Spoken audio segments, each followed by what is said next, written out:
Hello everyone, welcome to bimodeler.com. So we are seeing a series of tutorial about small tools options available in Revit.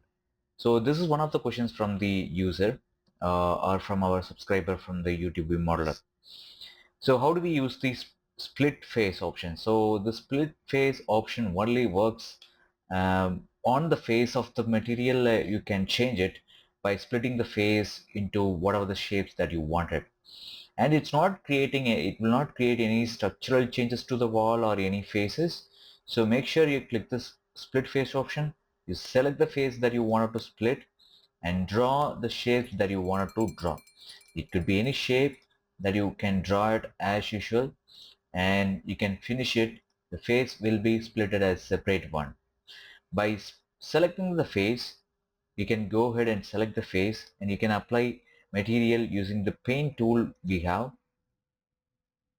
and pick the paint that you wanted and apply it. That's it. So you may not affect the structural of the wall. That's the main thing. It's only affecting the paint to the face.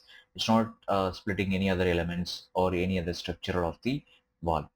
So it's very simple and easy to do it on the interior design options. You can use them, and the material quantity takeoff can be taken. Do let us know if you have any other questions related to this in the comment sections. We will be able to answer that in a separate video tutorial. I hope you liked this tutorial. See you on the next tutorial. Bye bye.